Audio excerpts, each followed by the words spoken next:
All right, welcome to Cornell Crowdfunding Content Strategy Training. This session is going to include an introduction of our platform, which is called ScaleFunder. We'll demo that together both on the public side and on the admin side. Additionally, we'll go over some best practices for crowdfunding content and give you some timelines for your project. And we'll have some resources for questions at the end as well. So let's go ahead and jump into the ScaleFunder demo. The first place that I'm going to take you is crowdfunding.cornell.edu, which is our homepage. So here you'll find all of the crowdfunding projects that have been up in the recent past, and any that are currently running would be here as well. Basically, there's two pieces of content that you need to put together for this individual tile for your project homepage. The first is this image that shows up at the top, and the second is this short one-sentence description of what your project is. Think of this sentence as sort of an elevator pitch for your project. The people who are on the crowdfunding homepage may be looking for a project to support, and they haven't been directed to support a specific cause yet. So think of a way to get people to click your project and want to learn more with the content you're putting here. So that's it for the crowdfunding homepage. There's a whole lot more information that you're going to want to add to your project page. So let's take a few minutes to walk through a project page together next. Today, let's look together at the Access to Water project that's up on the page. So for your project page, you'll see that there's a nice big spot for a video here up at the top. There's a progress bar that shows the progress towards the goal that's been set. And there's also a countdown of how many days that are left in the project, or in this case, since the project is complete, when the project closed. There's also a section here to show the project owners. So if you are the project team lead, you'll want to include a photo of yourself here, and you can also include other team leads if you'd like. Up to 4 people can be listed here in total as project owners. So if you click on any of these people, you'll see a bio for them. So you can add a name, a title, you can add some links here if you'd like, including social media handles or websites. And then you can also add a professional bio section. One thing that you'll want to keep in mind is that any team member who's listed here should be thought of as someone who could be contacted with questions about your fundraising campaign or about your team. Additionally, one of the people listed here should be listed as the main creator on the admin side. This is a little bit hard to visualize right now, but I'll show you when we get to the backside. One of these people will show on the gift confirmation page with a short thank you message. So after someone completes their gift, one of these people will pop up with a little picture and a short thank you message, just like one sentence.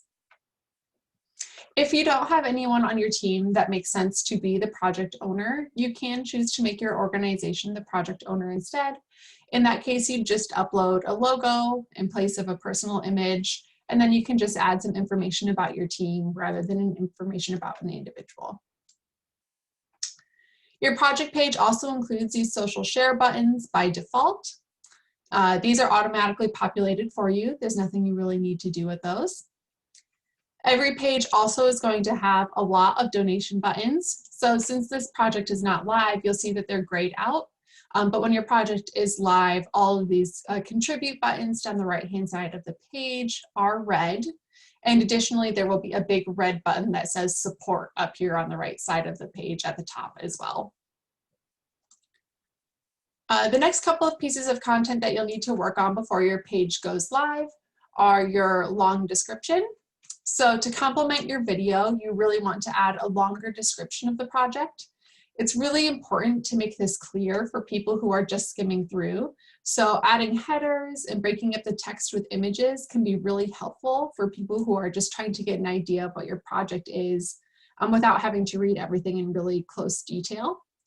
This is also a great place to include any supplemental information you might have elsewhere, like links to other websites or pages. The next section of your page here is the levels that run along the right side of the page. So you can set the amounts for these. We recommend having no levels lower than the $10 amount as your starting gift. So you can see this group set their lowest level at $20. So for each level, you'll be able to include a kind of fun descriptor and then give a short description of where the money might go if someone were to give at that level. This is a really strong and powerful way to help quantify what a gift can do for your donors to help them understand the impact of their gift. A couple of other sections on this page that you'll see across the top here are a few tabs. The first is the Updates tab. So in this Update tab, you can share the progress of your campaign. So you'll be asked to do this a couple of times during the month that you're fundraising. Every time you create an update, you'll notify donors who have already given. They'll automatically receive an email saying that you've posted an update to your page. And you can add all sorts of information here. You can add text, obviously. You can link photos, videos. You can add links, but it's really important to use this functionality to keep your donors up to date on how the campaign is going. And also it's nice for others who might be browsing the project halfway through to be able to see how you're doing so far and what you've been able to accomplish. You'll also find that after you have a core base of donors, that those people will often turn around and help you reach your goal by making another donation if you give them updates about the campaign's progress. So we'll talk about that in more detail and about how you can use that strategy in the second training where we cover communication and marketing. The next piece of your project here is your donor wall. Everyone will have this enabled for their project. Donors have the power to choose whether they want their name or their amount to be anonymous or undisclosed, and they can also choose to have their gift listed as in honor of someone. Lastly, each project will also have this ambassadors tab enabled. This allows anyone who visits your page to set up a profile to fundraise for your project. So when someone signs up using this little form, they will receive a custom tracking link to use in their outreach. And that link will track all of the gifts that come in when someone makes a gift. So it's a great way for an individual to track the impact they're having on the campaign. They'll be able to see the number of dollars, the number of gifts, the average gift size that's coming in through their link. So we'll talk more about this functionality in the second round of training and early in the next couple of weeks of your campaign. So that's a little bit about the project page. We talked about those main sections of your page, the video, the bios, your long description and updates, and also the giving levels that run along the right side. Some additional features that we touched base on, the progress bar shows up at the top of the page. You also have the power to create a custom URL for your page. So if you're planning any print materials for your project, if you're planning to make posters or have any sort of things like that, you might want a nice link that doesn't have a string of numbers at the end and instead is something specific to your team. So I'll show you where that is in the admin side too. There are social share buttons that are automatically populated on your page, and the donor wall will be automatically populated as well. One thing to keep in mind with your crowdfunding project is there are several automatic confirmations that go along with your crowdfunding page. So as we mentioned, the first is an on-screen confirmation after someone has made a gift. So they'll see a confirmation page that shows your project leads thank you message, and it also encourages the donor to share your project on social media. So there's some social share buttons there as well. The donor will also be sent an automatically generated email from the crowdfunding platform, and you can control if you want that email to come from your organization. So it'd be your organization's name. And I'll show you where that is again on the admin side.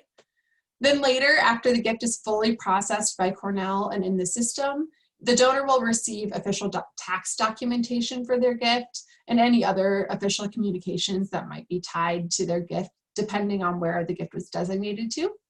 So people will be thanked automatically, and then they'll also be given their official documentation through Cornell.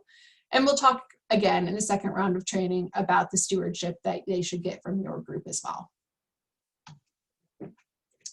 So the next piece of content that I want to show you is the Scale Funder admin side. You can access the Scale Funder admin from anywhere on crowdfunding.cornell.edu. You'll just want to click into this little hamburger menu in the upper right-hand corner of the page. And if you're signed in, you'll see the access to click into the admin panel. If not, you'll see an option to sign in here. If you need access to the admin side and you haven't been granted that yet, reach out to the staff liaison and they'll be able to assist you. So once you click into the project page, you'll see that you're taken straight to the dashboard. So we're seeing the dashboard here for the Access to Water project that we were just looking at. So you'll see that the campaign progress is shown here as soon as we land. All of the navigation for the admin side lives here along the left-hand side. And you'll want to start your work initially in the settings section. So there's a long list of fields here. Let's go over the ones that you'll need to take a look at. You don't need to worry about your project status. That's probably going to show as new or pending until your project goes live. You can see this project is in stewardship status since it's already complete. The project type will likely be levels for you, and that should already be pre-selected when you're granted admin access to your page. The project title is the title that will show both on the crowdfunding homepage and at the top of your project page. So that will likely be the name of your group. And the short description is that little elevator pitch, one sentence description that shows on the crowdfunding homepage as well. Your byline should just be the name of your organization. Here is the field where you can add a custom URL if you would like something to use on print materials. The appeal ID will be filled in for all of you already. This is just used by gift tracking for our office, so you don't need to touch this at all. Basically, we just add something here so that we know all of the gifts that come in are crowdfunding gifts. And then the fund ID will be your organization's fund number. If you know that, you can go ahead and fill it in, or your staff liaison should be able to assist. This is just to ensure that all the funds you raised end up in your gift account ultimately. Next up is a couple of fields that you don't need to touch again. The group you don't need to select. Offline gifts and offline donation amounts are just fields that allow you to add some gift info. If you have someone during the course of your campaign that is making a gift that comes in outside of the crowdfunding platform and a donor doesn't necessarily want to participate in the crowdfunding experience, you can add their one gift and then the dollar amount that they gave here. So this means that the donor would not show up on the donor wall. They won't receive any communication about the gift when you send updates, but their total and their gift count would be reflected in the overall counts on your page. So scrolling down a little bit further here, you'll see that you can set your goal either by dollar amount or participants. Most of you will want to set your goal by dollar amount. You can choose your donor label. If you would like, you can either have it say donors or participants. You can have your progress bar count either by gifts or by donors. This would mean if someone makes more than one gift, they would only be counted once. If you choose donors, it's counting up unique email addresses. Here's your goal amount. If you've selected participants, that's going to change to a participant goal. Next, you can see that all three of these fields are toggled on. The first is the donor wall, which will be enabled. And the next is additional gifts and checkout. Basically, this is functionality just to allow donors to support more than one crowdfunding project at a time in a single transaction. So that will be turned on for everyone as well. And then next is the ambassador tab, which we already talked about. Finally, you can set the begin date and time and the end date and time for the project. This may be preset when you're given admin access, and if not, you can adjust it here. If your project is running 30 days, you can just hit the begin date and time first, and then hit set 30-day duration, and it will automatically populate the end date for you. Finally, you can customize, as I mentioned before, the sender name. So the default name is Cornell Crowdfunding. If you would like the automatically generated receipt emails and update emails coming from your page to come from your group, instead of from Cornell Crowdfunding, you can update the sender name here to be the name of your organization. So that's it for the settings tab. Keep in mind as you're working in any of these admin sections, you'll just want to hit the submit button to save your work before you move on to the next page. So there are a few additional things that I want to show you in the ScaleFunder admin. The first is the content section. This is where you'll upload the bulk of your campaign material, including your images and videos, your long description, and your team bios. And I'll also walk through some social share information that is included there. A couple of other things we'll look at are the giving levels. I'll show you how to add additional collaborators to your project if you need a hand building out this content. And then where you'll add all of your team members as ambassadors. And then finally, we'll take a quick peek at the updates tab as well. So first, let's move over to the content tab. So the content tab here, again, is on the left side and it has a drop down. The first option here is media. So here you can see this is where like the main media sections of your page are uploaded. The first is your project tile image. Again, this is the little image that shows on the crowdfunding homepage. You can see that ScaleFunder asks for a specific size for your image. And then you can also recrop the image slightly when it's uploaded. Once your project receives 100% of your funding during your campaign, we will go in and add a little funded banner overlay to the top of your image on your behalf. Next up, you can see that there's a project main image option here. This main image ends up showing in the exact same spot where a video is populated on your project page. So right up there at the top of the project page. So you don't need to worry about adding an image here unless you are not going to have a video. Next is a project logo. If you would like to add a logo, you're welcome to. This is not required. If you add a logo, again, you can see that there's a specific size requirement, and the logo will show in the upper left-hand corner of your project page, and it will link back to the crowdfunding homepage. Finally, you can turn on enable project video, and you can add your YouTube or Vimeo share link, and this is how you add your video to the top of your project page. Scrolling down, you can see that there is an option here to create a media carousel for your page. Again, this is just going to be an image rotator at the top of your project page, and we really want you to be highlighting just your video. So you don't need to do anything in this section unless you'd like a carousel of images in place of a video for your page. Next, I want to show you the project description. So we'll navigate to that menu.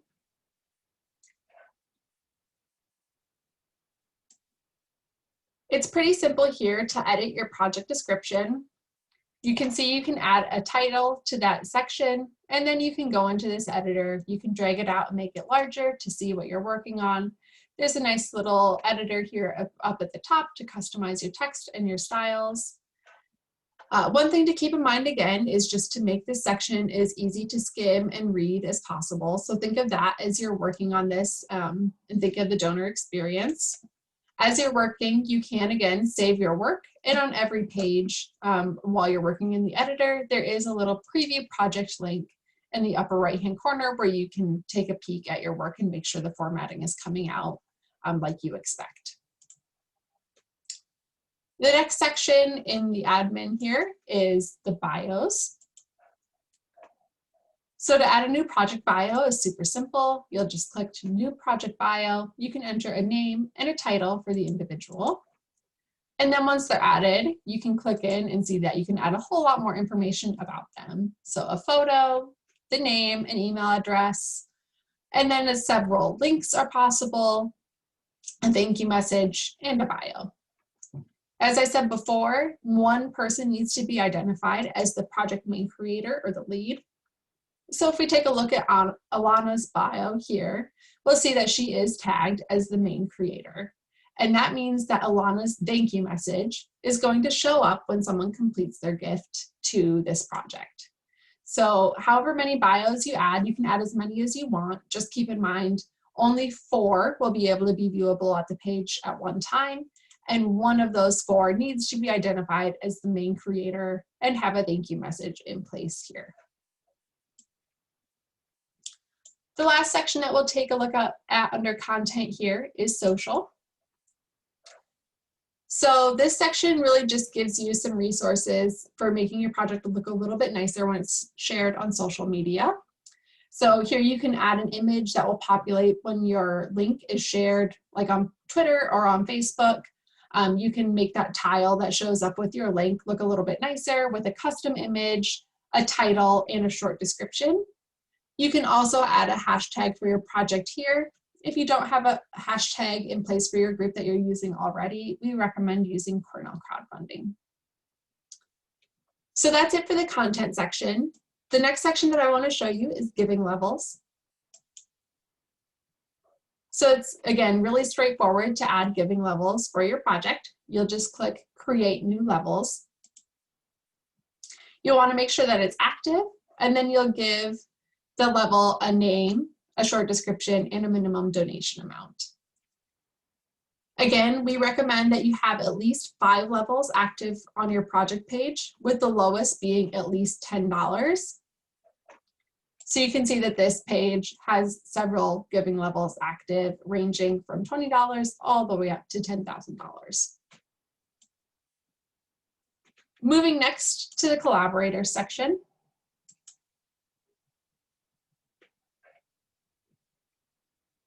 If you need help with your project at any time and you want to add additional members of your team to help you build in the admin here, you can invite them. You'll just click Add or Invite Collaborator and add their name and email address. You'll notice here that you can control what kinds of permissions you can give them. If this is someone who's just going to help you build content and they don't need to be able to see donors during your campaign, or manage the ambassadors, you can uncheck those boxes at will. Keep in mind, view donors means that the individual would be able to see all of the donors of your campaign, including those who have listed their names and or their donation amounts as anonymous. You'll be able to see that on the admin side here. Next, I want to show you how to add ambassadors to your project. So again, ambassadors will be added. You should have all of your team members added as ambassadors before your launch date. You can invite them either individually or you can do a batch upload. And there is a template here to make sure you have the headers right to get all of your team members uploaded at once. Once a team member has accepted their ambassador role and signed up, they will get, again, a custom link to use in their outreach. And that link will track these gifts, share, click, and donation rates, just so that team members can see the impact they're having on the campaign. Your team members will be able to log in and see their results individually, and you as an admin will be able to see the results in an overarching way for all of your team members here. So this is a really great way to track and make sure that your team is participating as you would expect. We have had teams in the past who have incentivized some of these rates for their team or had internal competitions based on some of the rates tracked here. So that's a great way to kind of build camaraderie in your team if it fits your team culture. The last section that I want to show you is the update section. So there are 2 kinds of updates that you can publish to your page. The first is just to create a new update. So you add the info here, just whatever info that you want in the body content. You can add a title, and then you can choose whether this is something that everyone can see on your page or whether this is just a notification email that goes to donors who have already given to your campaign. You can also see that you can embed a video link or add images to your update. Remember that when you're submitting an update, again, it's going to push an email immediately to all of your donors as soon as you hit the submit button. So you want to do your due diligence and make sure that this is totally complete and ready and proofread before you hit submit. There is an option once an email or once an update is published to go back and edit it. But again, remember your donors are going to be notified immediately. The other way that you can provide project updates is to schedule them out. So perhaps you'll have some additional storytelling that you want to do in your campaign and you're anticipating when you want to do that. In that case, you can use a scheduled update. You'll set it to active. You can control the sender information, and then you can schedule when you want the update to drop. When that date hits, the email will be generated again to all the donors who have given to your campaign at that time. So that's the bulk of information that you need to add to your project page to get up and running. You'll have to-dos listed with due dates for all of these items, and your staff contact will be in touch with you each week to make sure that you're on track for launch. Next, I want to show you a couple of other useful features in the Scale Funder admin side that will be helpful as you go through your campaign: the reports, donations, and the receipt. So first up, reports tab. This is just a nice area when your project is live because you can get some great insights here as to what's happening with the progress of your campaign. So you can see these little blips here where they were getting more donations on the page. And I can tell you that those correspond directly with when emails are being sent out by the team. So we'll talk more about that strategy in communication training, but this is a great way to kind of see that impact on the admin side. Next, the donations tab is where you can see all of your donors, including their names, email addresses, and their donation amounts. So I won't click into this since this is a real project and there are anonymous donors listed. But in this area, you'll be able to see a CSV file of those people and download it at any time during your campaign, which will be useful as you're conducting stewardship and thanking your donors.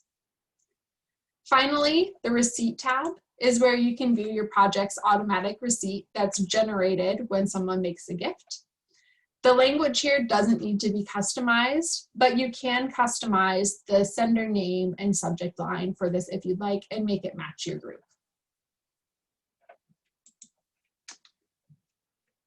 So that's everything I wanted to show you on the admin side. Now I want to take a little time to talk about best practices for your campaign and for your content. So the piece of content that will probably take you the most amount of time is your crowdfunding video. The video itself doesn't have to be long, but it does take a lot of time even to put together a 1-minute video. So if you haven't already, definitely start working on that now. We recommend that your videos be no longer than 3 minutes. From the many crowdfunding projects that we have worked on, we can look at the video analytics and we see that people just don't watch videos much longer than that. So if you have a longer video and your message is making an ask right around the 4-minute mark, it's really unlikely that people will actually stay around long enough to hear that. So try to keep it to less than 3 minutes. And if you can say what you need to say in 1 minute, that's great. We recommend that you do utilize your team members and people who are working on this campaign or people who will benefit from the money that you're fundraising. It's also really helpful if you can make your point in the first 10 seconds of your video. Really start with your ask and with your fundraising needs and explaining that. And if you do this really well, you can actually clip out that first 10 to 15 seconds and use that on social media as a little mini video teaser to promote your campaign. If possible, you should also show people a little bit about what you're fundraising for. So some projects have a lot of visuals that make video really interesting, and some projects are really complex to describe. So showing rather than telling makes it easier and quicker to get your point across. And just don't forget to make the ask. That's really the most important part about the video. Don't forget to say that you need this money and be upfront about that. Some best practices for your short and long descriptions. Your short description should be a 1-sentence summary of what your project is. Again, think of this as an elevator pitch for your project for people who are just browsing on crowdfunding.cornell.edu and convince them to click your project title. The long description is where you should add more compelling details about what your project is and why it's important and why you need funding. This is really the place to include those storytelling items and explain your fundraising needs. Don't forget to save some extra supporting details for your campaign updates as well, so that you have some additional information to add through the month that you were fundraising. And when you're building your long description, don't forget to make your content easy to skim. Use headers and photos to break up the text, and don't be afraid to include links and additional resources there as well. The next thing that you'll want to work on is your giving levels. It's really fun to think about these as impact items. So this is a great way to communicate that even small gifts can make a difference for your project. So start small, thinking about a $10 to $25 impact item that you can create for your project, and then build up to larger amounts. And don't be afraid to think big either. If a $1,000, $2,000, or even $5,000 level makes sense for your project, feel free to add that. Consider both tangible items that you might be purchasing. So if there are physical items that you need to purchase, think about what those cost. And if your project doesn't make sense to list tangible items, then you might think about them as different transformative levels that you can use. Don't be afraid to be imaginative with this. And if you need some help, feel free to browse projects that might be up on the crowdfunding homepage right now, or reach out to your staff liaisons for some ideas about how you might structure this section of your page. The timeline for your crowdfunding project moves pretty swiftly. So let's go over some information to help you make sure you have everything ironclad by your go live date. In your admin dashboard, you might find it pretty easy to fly through some of these items really quickly, and others you'll need to plan for. So about 2.5 weeks prior to your project launch, here are some of the items you'll want to have checked off your list. Firstly, you should have your team member photos and bios added. And in addition to that, you should have a thank you message identified from the main creator for your project. You should have a full description of your project added. Again, that should include headers and photos and have a narrative for your group. And you should have 5 or more giving levels added, and each of those should have a short description to go along with them. And about 1 week prior to launch, you'll want to complete the rest of the final touches for your page. So upload your campaign video and images if you haven't done so already, and then sit down and block some time to go through and do a really thorough copy edit, making sure everything sounds clear, complete, is spelled correctly, and doesn't have grammatical errors. And reach out to your staff liaison if you need another set of eyes to take a look at your page. At this time, you should also have your communication plan complete. We'll be covering the details of that in the second round of training. And that's about it for the content strategy section of your page. The next training session is all about communication and marketing. During that, we'll walk through your communication strategy. So the sooner you can get this content part of your page set aside, the more time you'll have to plan out your communication strategy, which is just really incredibly important to reaching your goal. So in that training, we'll go over creating contact lists within your team, crafting your ask, pre-launch messaging and best practices, timelines for emails during your campaign, and then stewarding your donors. If you have additional questions, there are great resources on the crowdfunding blog. So browse blogs.cornell.edu/crowdfunding or reach out to your staff liaison with questions.